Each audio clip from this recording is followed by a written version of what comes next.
Welcome to the Empowered Wife podcast, where it's all about fixing your relationship without your man's conscious effort so that you feel desired, taken care of, and special, even if your relationship feels completely hopeless. I'm Laura Doyle, and today I'm talking about 4 things about marriage counseling that will blow your mind. I'm also going to cover 4 ways to tell if you're getting help that's actually helpful. My guest, Roxanne, spent 30 years enduring yelling and loneliness in her marriage to a narcissistic man. When her husband brought up divorce last fall, she made a decision that helped her create a marriage that she now describes as wonderful. Now her husband does things he hasn't done in 30 years, like clear the table after dinner and put his phone away so they can visit. She's going to explain how she did that so you can do the same thing. And then I'll be giving out the worst relationship advice of the week award, which is truly terrible advice. And I promise you've heard it before. All that is coming up. But first, let's talk about 4 things about marriage counseling that will blow your mind. By the time I was trying to find marriage counselors, things were pretty bad at our house. I wasn't looking for suggestions on how to improve a good thing. I was looking for ways to hold the marriage together before it just self-destructed. Of course, marriage counseling didn't turn out to be helpful for us, and many of my students say they didn't get what they hoped to find in marriage counseling either. So if it makes sense to look for an alternative, what should you look for instead? Or if you do decide to go to marriage counseling, what can you look for to make sure you're getting the right support? I am so glad you asked. Here are 4 qualities to look for in a marriage mentor. The first thing to look for is, does your mentor have what you want? Does your mentor have what you want? Of course, you don't want a personal trainer who's actually a couch potato with a spare tire. You don't want a financial planner with a mountain of high-interest credit card debt who has never made an investment and has no savings. So I think you'll agree the most important qualification for someone who is going to help you with your marriage is that she has the kind of marriage that you want. If a marriage counselor shared openly about her marriage and the struggles she's had and how she overcame them, that would be incredibly valuable, right? Unfortunately, some marriage counselors are trained not to do that. It's actually part of their education not to talk about their own experiences with a client. Doesn't that just blow your mind? And if they don't share their experience, how can you know if you've got the equivalent of a flabby fitness trainer or a broke financial planner? You don't. So that's no good. The relationship coaches on our campus all share their private, personal, embarrassing stories because that's what we've found works to illustrate the practices that make a marriage playful and passionate. It also has the added benefit of creating emotional safety between the coach and the client. It's scary. It's vulnerable to talk about your marriage challenges unless you hear your coach say she's been in the same situation or done the same regrettable thing. That makes it much, much easier. One of my students was talking about how weird this was for her when she first got a relationship coach on our campus. She was horrified when the coach started talking about herself in the middle of the session. She was thinking, I'm not interested in your life at all. But when the student was telling me this story recently, and she's now a coach herself, by the way, she was laughing because now she sees enormous value in the specific kind of storytelling that is part of every coaching session on her campus. That's what she does now too. If you're telling your vulnerable stories, you're going to want plenty of emotional safety, which means knowing that you won't be kicked out of the tribe. You won't be shamed or ridiculed if you say something embarrassing or if you make a mistake.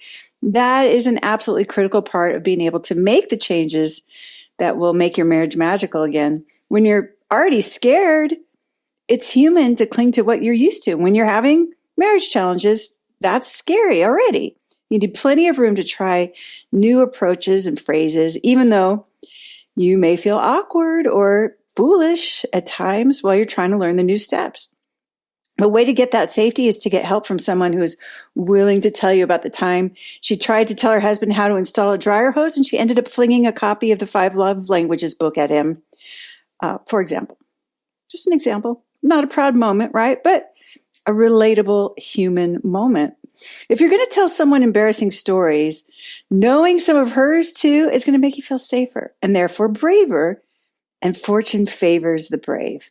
Hearing that your mentor was once on the brink of divorce herself, but that her husband just took her on a romantic getaway to the beach is also proof positive that your marriage really could get better too. The second thing to look for is your marriage mentor helping you work on your relationship, or is she helping you work on you? There's actually no such thing as working on a relationship. There's only working on yourself. And then the other person responds to you in a much better way. That's just the facts. I know, blew my mind too. That's one of the reasons couples counseling can be so unproductive. You could be there just waiting for the other person to finally shape up, like I was when my husband and I went to marriage counseling. It's tempting and it's human to want to blame the other person and to point out all the ways that they could improve. But it won't ever get you the connection you're wanting, ever. The blame train doesn't go to happily ever after land. Focusing on the things you'd like to improve about yourself, like being more respectful, laughing instead of snipping or yelling, smiling more, expecting the best from your spouse, choosing your faith instead of your fear, for example, that will get you a tender response and restore the passion a lot faster. What's going to make your relationship feel a lot easier is learning the right skills, not waiting for someone else to change or telling them what they need to change. I already made that mistake. Let's not both do that. Life got significantly better when I started focusing on improving my small corner of the world instead of looking at all that I thought my husband should do differently. The third thing to look for is, does your marriage mentor trust you to make your own choices? When I hear from a client who tells me that she ended her marriage because a marriage counselor authoritatively told her she should, because it was obvious that her marriage was over, it always breaks my heart. I hear about that happening way too much. Doesn't that blow your mind that some marriage counselors would act like they're the experts on your life when they're not? You're the expert on your own life, and nobody knows better what you should do than you. That means that no expert knows what's best for you. Only you know that. And of course, you can still be open to suggestions, willing to experiment and do exercises and be willing to learn new skills, but you get to decide when to apply those skills, do those experiments, how to do those experiments. And a relationship coach is not going to insist that you take a certain course of action because she thinks it would be best for you. No, it wouldn't work anyway, because of human nature, which is that nobody likes to be told what to do. We're an autonomy-loving species, us humans, and most of us will go way out of our way to not do something if someone else says we should. A good relationship coach is happy to be your guide, remind you of your vision for your marriage, celebrate your commitment, share her experience, bring encouragement and inspiration, ask powerful, perspective-changing questions, and be your mirror.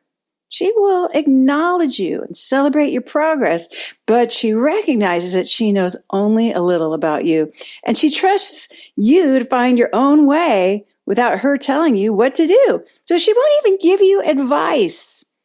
Crazy, right? The fourth thing to look for in a marriage mentor is, does she know the 6 intimacy skills? I used to think my relationship problems were based on deep childhood issues that I couldn't quite sort out. And of course, my husband, he was also a loser pants, and that was probably because of his deep childhood issues. But it turns out that I just didn't have the training I needed to have the kind of marriage I wanted. I hadn't learned the skills that contribute to intimacy. And now that I know those skills, my marriage and all my other relationships seem so easy and pleasant and gratifying. It really blew my mind.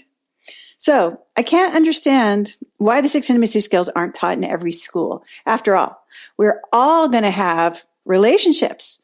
Isn't that pretty critical to having a good life? Just learning those skills is such a fantastic alternative to couples counseling. In my experience, some marriage counselors were never taught the 6 intimacy skills either. Marriage counselors have told me this when I get to know them in relationship coach training, where they are excited to learn what they wanted to know all along about how to fix their relationship and also how to help hurting women do the same thing. Those marriage counselors never gave up on finding the answer to turning their heartache into happiness in their marriages, even though they already had all those letters behind their names, which I admire so much. Instead of becoming cynical, they became certified relationship coaches. And every time I meet a licensed marriage counselor who has decided to enroll in relationship coach training, it still blows my mind. If you're wondering how to get started with fixing your relationship and making it shiny again, then you need a roadmap. Get 6 simple steps to follow that will set your relationship up for success. Discover 3 common mistakes that wives make trying to fix their relationship that just make things worse when you download my free Adored Wife Roadmap. You can do that at getcherished.com. Go to getcherished.com now to get your roadmap in minutes.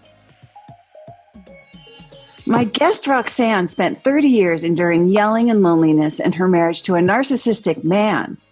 When her husband brought up divorce last fall, she made the decision to get a relationship coach, and to her surprise and delight, she created a marriage she now describes as wonderful.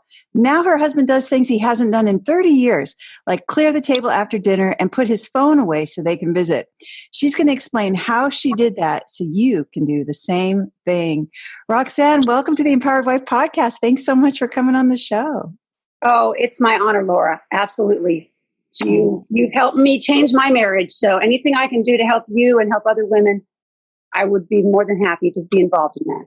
Thank you so much. Well, we want to hear your whole story. So take us back to the bad old days when things were not going well in your marriage. What was going on? Well, my husband and I have been married for 30 years, and I can actually tell you that it was rough from the beginning. After giving birth to 6 kids from 1990 to 2003, I was the stay-at-home mom, home educated all of my children, took care of all the money, taught Sunday school, part-time job as a lactation consultant, sewed the Halloween costumes. I was, the huge Thanksgiving dinners. I was truly a control freak. I was overextended. I loved to be involved in everything. And unfortunately, that meant also being totally involved in everything that my husband did. I was writing his paper, Laura. I wasn't just on his paper. He's a really smart man, but I didn't think he was smart. I questioned everything he did. I wanted to be involved in everything he did. And it got to the point where, because I was the one who was involved, he just stopped doing it. He would tell me he was going to do something and then he wouldn't. And he would actually say, I don't make promises anymore because, I have to deal with the scorched earth that you would give me if I don't do it. Nothing is good for you. Nothing's good enough. And he literally he lived here, but he checked out. We were like roommates. Whenever he wanted to be close to me, I constantly wanted to know what he wanted. And so I would bristle away from him because I thought that there was something he wanted from me to be intimate with me. There wasn't any receiving graciously or thinking there was anything of love about it. He would tell me that I wouldn't allow him to love me. You don't let people love you. You don't let people do anything for you. You have to do it all. And so because of that, he just stopped doing. He did what he needed to do, but he didn't do anything for me. There's a hard backstory to that. This man came from a genetic set of mental illness. His mother is mentally ill, and she has the terrible hoarding problem. And that started in our marriage before we moved into our new home, which we've been in since 1998. And it scared me to death. You talk about control is fear. Well, I absolutely was scared to death that my home was going to end up just like my mother-in-law's. And she had 7 children who literally just disappeared. They can't come to visit because there's no place to stay. And her stuff is more important than her family. And my husband starts doing the same thing. And so I would try to get rid of things and I would throw away stuff. And he would threaten to divorce me if I threw away anything else. And he would buy things and hide them from me. And places around my house would fill up with things. And I would get so just so frightful that, he was going to spend us into debt, and he was going to fill my house up with junk. And so I literally was white knuckled all the time. Where'd you buy that? Why'd you get that? How many of those did you buy? Blah, blah, constantly. And he would just walk away. He would just completely disconnect. So the fear of losing my beautiful home was also a big thing. We had terrible fights, terrible blaming, cruel words, threats of divorce. He's threatened to divorce me for years. And I would always plead and beg, and please don't go. And, we can work it out. And he would say, well, you're not going to change. And I would always think, why do I have to change? Why is it me that has to be the one who changes? Why can't you change? And I can't tell you how much money we've spent on marriage counselors, and we would sit in there and we would scream at each other, and would you, and would you, and would you, and we would leave and nothing would change. But he would get to make a boat payment every month because of what we paid him to do that. I spent many days in the closet crying. I'm not a person who cries outwardly. You can ask Kathy. When I cry, it's emotional. She has seen it. I've talked to her many times on your wonderful coaching calls, and the tears I shed now are tears of joy. But the tears I shed in my closet were tears of fear and loneliness and resentment and anger. And I don't ever want to go back there again. I will never go back in my closet again because of your books and your wonderful community of amazing women. So, wow. Gosh, I could go on. It sounds like a lot of years of pain and being in your closet and crying. Yeah. And now things have changed. So was there a moment when you said, well, we can't go on like this. I got to do something different, or got to do something. Something's got to give. We went on a cruise. We took my mother on a cruise, and there were several times during that cruise where I just got so angry that I would just leave. I would just get up and walk away because I thought, well, okay, we're in the middle of all these people, and I'm not going to sit here and scream and holler at him. And so I would leave. I would just get up and leave, and then he would follow me. He wasn't one to avoid a problem. He literally would come at me. He would find ways to stay at me. Like if we were in a car and I was in a seatbelt, I couldn't go anywhere. So he would sit there and peck and peck and peck and peck and peck and peck at me to the point where I'm screaming, shut up, and I just want to look out the window and just leave me alone, So when we got home from that trip, I was planning another trip to go to Canada to help my daughter who had just had my first grandchild. And he pulled me aside and said, I just want to let you know that, when you get back, we're going to marriage counseling. And I kind of looked at him. He's never done that before. I was always the one that was begging to go to a marriage counselor. And he said, yeah, we're going to go to counseling, and we're either going to work, we're going to fix this, or she's going to help us transition to getting divorced, because I'm not going to do this for another 30 years. Wow. And I had already read The Surrendered Wife. I had read it earlier in the year. This was in September. And I had read your book in early spring. And after he told me that in September, I immediately called, and I was like, I don't care how much it's cost. I'm not a quitter. I didn't want to lose my marriage. Mm-hmm. Aside from all the terribleness of it all, I'm devotedly loyal and love my husband. He is a wonderful person. He's so smart and so helpful, and in the way that he does things, it's just, I was only seeing the negative. I was living the negative every moment from the minute I woke up to the minute I fell asleep. So I called and started with my coach. And I remember the first conversation we had, I told her that my husband would do anything for me if I was naked. He would do anything. But I can't walk around naked, 24/7. And I don't want to have sex to get him to do things for me. He should want to. And she challenged me to look at that a different way. And instead of looking at the things he doesn't do, she challenged me to look for the things he does do that confirm that he does care and does love me. And she said, you're challenged to text me 3 things every day that he does that confirmed that he loves you. And she said, and not only that, you have to acknowledge him for those things to his face and thank him. And I was like, I'm not going to stroke his ego for stuff that he does for me. I do stuff for him all day long and he never even notices it. And she said, Roxanne, you are challenged to find 3 things that he does every day and acknowledge them. And then you have to text me that you did what they are. And Laura, by day 3, my husband was a different person. Now, granted, we're not perfect and we kind of backslid and sure. But I mean, I will never forget it. He's very busy. He never stops. He doesn't play video games. He barely watches TV. Now, granted, his phone is a new thing, but that's come in with the new technology. But he was outside on a bobcat, one of those little tiny machines that, running around.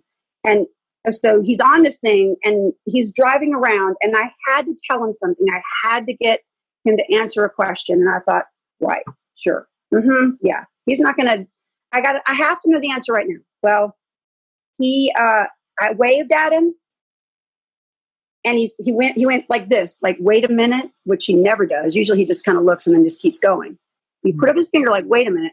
So I stopped and I went, like that was weird, And then he came back around and he stopped the machine and he turned off the machine and he got out of the machine and he walked over to me and said, what do you need? And I didn't even know how to respond. I thought of Maury Jean. She was my coach. I said, thank you for stopping and coming over here. And I really needed to ask you this. And he was like, oh, hey, no problem. And I'm like, so I told him what I needed. And he gave me the answer I needed. And I'm like, okay, well, I hope I didn't interrupt you. I appreciate all the work you're doing. And he said, oh, no problem. And he just went and got back in the bobcat and turned it on and took off. He never would do anything like that. He would tell me, I can't help you. I'm busy. Talk to me later. That's what I would get. That was the absolute, it was like the light came on, the heavens opened. I thought, this is working. Whatever this is, it's working to get him to do that. Wow. I love that. So you started with gratitude. And that completely changed my focus, because when you're looking at negatives and you're living in negatives, that's all you see. And that's what he would tell me. You're so negative. You're complaining about everything. Can't you find something nice to say to somebody? Can't you think of something? Can't you criticize in a good way? Can't you find something good about that? That's all he would say to me. And that's the way I lived. So that's completely changed. And before you were like, what are you talking about? What do you mean? Yeah. I'm like, well, yeah. I never saw that. I never saw it. I would be like, I can go out with my friends and I can go do things, and I don't ever have that problem. I have fun and I'm doing, but I'm not doing that here. It's not how I feel at home. It's a complete persona. It's like the light goes this way, you completely change a person. So the gratitude, recognizing it and showing it was like a new light came on in my brain. Wow. Absolutely. Love that. And so what else? What other intimacy skills did you bring to bear in your relationship? Vulnerability, and actually how you talked about apologizing. And I remember in one of the coaching calls we had where Kathy emphasized that it's not, I'm sorry, blah, blah, blah. It's, I apologize for blah, blah, blah. And so I completely changed that, because I was just saying, I'm sorry. Well, men get sick of it. They're like, you're not sorry. I'm sorry. You're sorry. That's what he would say. So I completely changed it. I can remember vividly. We're building a garage and we have finally got the concrete poured. And my husband is very meticulous about things, and he didn't see any fiber in the concrete, and he'd paid for the fiber. And he was really angry about it. And he was calling and he was talking, and he was on the phone with our contractor, and he was like, well, they're just going to tear it out. They're just going to tear this out and do it again. And we've been trying to get this thing done for months. And I was like, no, honey, you can't you can't have him just do that. We're what? And you could see it in his face. It was like the bad old days just came back. And he looked at me and he walked away. And I was like, oh my gosh, I made a big boo-boo. And I immediately walked over to him and I touched his shoulder and he turned to me and said, go away. I was like, honey, I want to apologize for disrespecting you and taking away the conversation, interrupting the conversation that you were having with our contractor. I had no right to do that. And I know you know what you're doing. And I trust that you're going to do the right thing. He goes, yeah, you better believe I am. I said, I'm apologizing. I was wrong and I disrespected you. And it completely changed. I mean, I came back in the house and within 20 minutes, he came in the house and he was laughing with me and he asked me about something I was doing and completely the opposite of the way anything would have ever been. Wow. It was, and I would have never apologized to him before. So did his head explode when you apologized? Because that was you were changing things up pretty big. Well, I've had to do that to him several times. I've had to do that several times. And that time his head kind of exploded because he was still really angry. And that's why I had to reiterate it to him. And I told him, I said, I understand and I apologize. But I remember the first time I apologized to him. I mean, I was in tears halfway through the apology. And he just grabbed me and embraced me and said, honey, it's okay. And he's never done that, Laura, never. And I kind of pulled back and I said, no, it's not okay. I need to learn to respect and show you that respect. And I wasn't doing that. And I needed to make sure that you know. And he just grabbed me again and he said, oh, it's okay. And I'm sorry. And I'm like, you don't need to be sorry. I'm the one that did it. And he goes, yeah, but I haven't helped that. And I'm not as good as I should be. And you've done such an amazing job. And I can't tell you, where have you been? Who is this woman? Where did my wife go? And I mean, it's transforming. It truly is transforming, Laura. I give you so much credit for having the courage and the humility to say, I apologize for being disrespectful. Were those hard words to get out of your mouth? The first time it was, but I also remember how you said, sometimes you're going to say things and you're going to feel like you're literally lying. And I didn't feel like I was lying, but I felt like I needed to bite my tongue, but not anymore. Not after that second time where he embraced me and you could see his emotion as well. And he said, where is my wife? I mean, where the first 30 years, this was not you, It definitely is transforming on both sides. It makes you want to apologize and be respectful and loving because it's like feeding it. I don't want to feed a fire. I want to feed the ravenous, loving, compassionate, happy, caring fountain. I don't, the fire can disappear. I definitely don't want the fire anymore. And it sounds like it's just that you didn't know, like no one had showed you before how to nurture that beautiful the love fountain, really. And that was what was stopping you. Is that right? I had very critical parents. They didn't see the positives in things. And so, I grew up that way. And then he came from a completely dysfunctional family where it was always somebody else's fault. Well, you did. And we still do that. That's still a struggle I'm dealing with because I can say something and he'll go, well, you did that. And I'm like, okay, I'm just going to get off his paper. And I just back off and get off of his paper. And, that's a great way to just not get the we use in my face. Just stay off his paper and I don't have to go there. So. Yeah. So does that, has that cut back on the fighting then? Because you. Oh, absolutely. Yeah. Absolutely. How would you describe your relationship now? What's your marriage like? It is peaceful. It is intimate. He is very attentive. He actually will tell me more than once a day, you've just been so good. And he said, and I haven't been, and I've got to make up for this. And I'm like, no, you don't. just keep doing, just soak it in like a sponge, because that way we both can be filled. You feel me and I'll feel you. And that's the way that works. So it's wonderful. It is absolutely, granted, I got to stay on my toes. You have to stay in the conversation, and I love to go back and listen to your podcasts. And sometimes I actually even go do the modules all over again to keep my mind right there, because, it takes 21 days to change a habit. Yeah. And you don't always have the same habitual things every day. So reminding myself over and over again. And this is my second round of coaching, and it's really, really made a difference. So, yeah. And you had read the book you mentioned back in spring. Yes. And then but it wasn't until September when he said, we're going to marriage counseling, and brought up divorce. Right. Okay. Yeah. That you decided to get the coach. And so when you first read the book, did you try to implement on your own? I did to some extent, but for me, it wasn't the same. It just wasn't the same. There were things that I could see about it. I have to tell you, when I first read it, this first couple of chapters, I just stopped and cried. I thought, I have destroyed my marriage.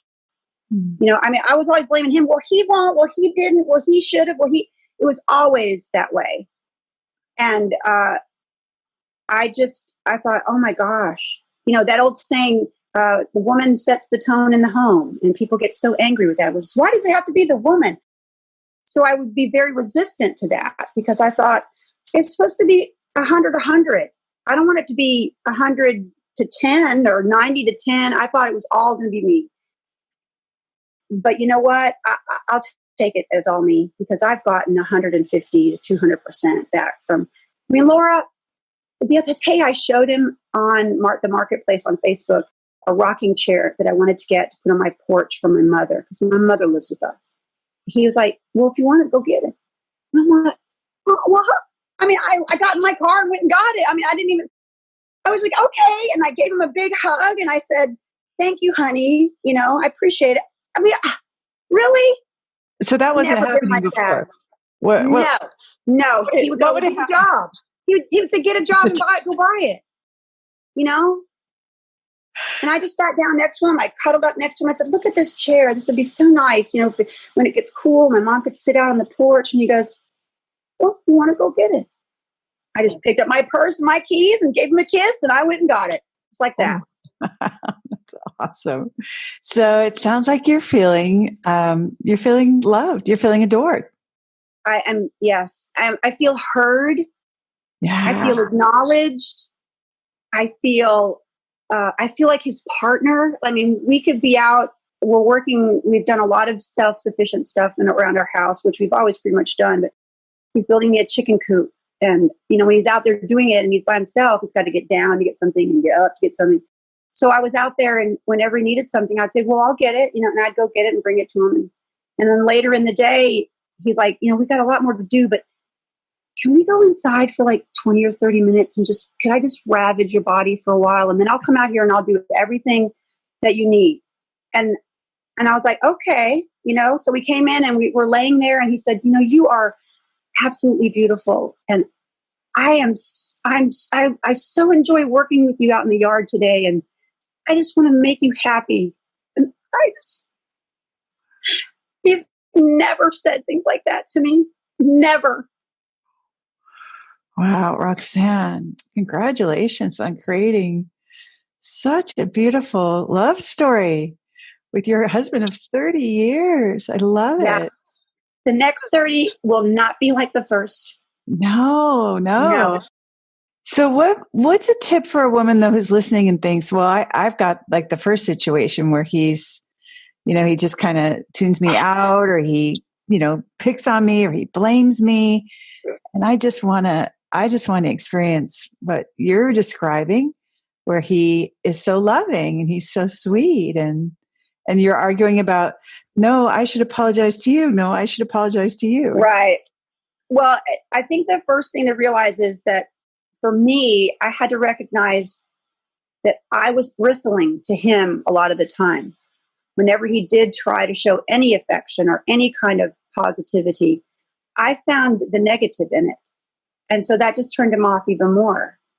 That challenge to truly be a detective and find those positive things that he does and to acknowledge him for those things. Because even the smallest little thing, I mean, I found out that he just soaked it up and it filled his lamp, if you want to, it filled his reservoir with appreciation. And I wrote them down and I texted them to my coach every single day. And I continue to do that every day. I find at least 3 things to thank him for, or to acknowledge him for. Like, gosh, you look so wonderful today, or I love the way you smell, or anything like that. Because he just soaks it up, and then he just gives it right back. If you are focused on the negative, that's all you're going to get back. So you created a culture of appreciation and gratitude in your home by going first with those 3 gratitudes. Yes. And I mean, he would say, like I told you, he's like, where did my wife go? Eventually he recognized that something was going on because, I would be on my computer or I'd be on my phone and I'd be listening to things. And he finally was like, what are you doing? And I said, I'm on a conference call. He said, well, what is it? And I said, well, it's helping me be a better wife and a better woman. And he goes, well, okay. And he walked away. Later on, he came in and he goes, what's that costing us? And I just froze. And I thought, oh gosh. And I don't know how I did it, but my coach even said, you actually formulated a spouse fulfilling prophecy right there I said, well, it costs this much, but I know that that our marriage is worth anything to be a positive and fulfilling and happy marriage. And he said, yeah, you're right. And he gave me a kiss and walked away. Love it. Love it. So he didn't even know you signed up at first. No, he did not know. Yeah. I went from September, October, November, December, January, February, March, almost 7 months. I was in the program for 7 months before he actually started asking. Yeah. And you mentioned earlier, you felt like you had to do all the work and you were a little bit resentful about that at first. Oh yeah. I was like, I'm not stroking his ego. Why in the world? Really? He needs to be helping me. He needs to acknowledge me. If he would acknowledge me, then I would acknowledge him. And no. Yeah. Yeah. No. And so, so it must have been a nice, so in a way it was an acknowledgement of your hard work too, that he was like, yeah, this is what. Oh yeah. And he's said it since. He has said over and over, you've been so wonderful. And I've felt so loved and appreciated. And he said, I need to do better. Wow. And I'm like, I would just sit next to him and cuddle him up and say, we'll do better together. We'll do this together. So does he seem like a different person now? Yes. Yeah. He still has his traits and still has, the hoarding thing. But, all I have to do is say, I would love to clean off the back porch. And he just let me clean off the back porch. Wow. Said, I'll help you. If you're not sure, you can put that aside. And that I would love is just, and then you have to let it go. You can't expect it. You can't let go. Just because I said I would love doesn't mean he's going to hop up and do it right away. But most of the time, it just like butter. It slides right on the bread. Wonderful. Oh, so if you could go back in time and talk to Roxanne from the bad old days, what would you say? Oh gosh, stop white knuckling your marriage. Number one. I felt like I had to have control of everything, and I lost 30 years of my marriage because of that. I've let go. I'm not white knuckling it anymore. There are times when you have to have a conversation, and we have, but they're much more civil and we listen to each other better. And most of the time, if I just acknowledge the things that I really appreciate him for and just ask him, give him one of those, I would love this. And then I just go on and do what I'm going to do. And sometimes I have to remind him because he has ADD And he has Asperger's, which are really, really hard. That was one of my biggest problems. I was like, well, he has Asperger's and he just doesn't connect. And well, yeah, he has Asperger's. So the person that has to connect is me. Mm-hmm. And the more I do that in a loving, respectful way, the more his disability doesn't show up. Because if I'm looking at him and I'm showing him that I love him and I appreciate him, he's going to stop, get off the bobcat and come over to me and ask me what I need. Yeah, that doesn't sound very Asperger's. No. Oh, no. Of him to do. Wow. Well, this is, I'm really inspired by your story, Roxanne. It's incredible what you've accomplished. And I bet you inspired a lot of other women who are listening here today too. A 30-year marriage, you might think, well, there's some long-worn habits. It might be really hard to change, but you actually did it pretty quick. You did it in just a matter of a few months. Yeah. Less than a year.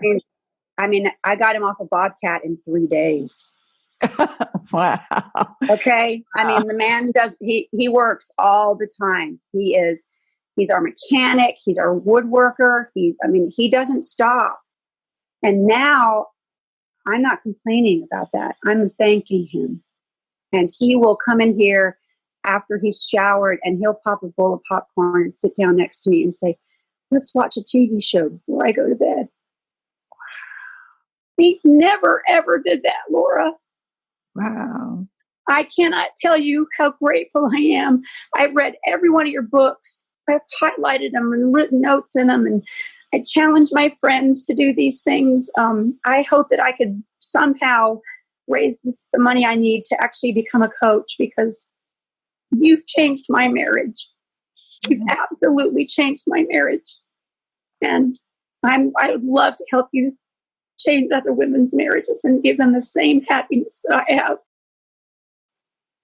Absolutely. Absolutely. You have the transformation, and that's the number one quality that for an effective coach. So beautiful job, Roxanne. Well done. Congratulations. Thank you so much for sharing all this with us. You are absolutely welcome. I know my husband would thank you too. All right. Appreciate that. If you're wondering how to get started with fixing your relationship and making it shiny again, then you need a roadmap. Get 6 simple steps to follow that will set your relationship up for success. Discover 3 common mistakes that wives make trying to fix their relationship that just make things worse when you download my free Adored Wife Roadmap. You can do that at getcherished.com. Go to getcherished.com now to get your roadmap in minutes. Now it's time for the Worst Relationship Advice of the Week award. It's the worst relationship advice of the worst relationship advice. Yeah, it's the worst relationship advice of the worst relationship advice of the week. And the advice that's got me aggravated this week is that if you find yourself disagreeing with the majority of each other's statements, it could be a sign that you and your partner are incompatible. This writer goes on to say you might want to end your marriage. I'm paraphrasing, but that's the gist of it. Wow, that is terrible advice. This plays into that fantasy that somewhere in the world there's this perfect person who you're compatible with, and it's not your husband. And even though it may have seemed like you were compatible when you married him, it turns out you weren't, or else you're not anymore. Something outside of your control is causing this conflict and discord. So you might want to give a bunch of money to the lawyers, divide the assets, and work out a child custody agreement. No. Okay, and by the way, in this context, incompatibility is forever. This advice is saying that you just have to decide if you're going to suffer with it, even though there will be ongoing conflict. And also, your life could be so much better if you left this guy and found someone else who was more compatible. When I was suffering in my marriage, I thought that I had grown and he had not grown, and that was why we were incompatible. And I believed that I was more evolved and mature. which wasn't very evolved or mature of me. One of my coaches talks about how she felt she and her husband were completely incompatible. She wanted to send their kids to a private school, and she had it all worked out that they could afford it if her husband didn't spend so much money going out for drinks after work. So she told him that, and his response was, no, I'm not going to change my lifestyle for their education. They can go to public school. Talk about incompatibility. Here, she wanted to prioritize a great education for their kids, and he didn't consider that important, not as important as going out for drinks, which she didn't much like him doing anyway. But she decided not to try to convince him to see it her way. And instead, she respected his choice to go out for drinks as part of his self-care. And not long after that, he completely reversed himself. He announced that they would be sending the kids to the school that she wanted. And when she asked how they could afford it, he offered a solution. He said, well, I'll stop going out for drinks so much. Like that. Every couple can find lots of things to disagree about. That's part of what makes relationships interesting. And you can create a peaceful, playful, affectionate marriage when you bring respect for those outlandish differences you have. And for that reason, the advice that if you find yourself disagreeing with the majority of each other's statements, it could be a sign that you and your partner are incompatible is the very worst relationship advice I've heard all week. Listen and subscribe to the Empowered Wife podcast. Next week, we'll talk about the 5 best date movies for fixing your relationship. In the meantime, I hope you're having lots of fun. Today's fun fact is that thanks to the pandemic, I got to cut my husband's hair exactly the way I like it.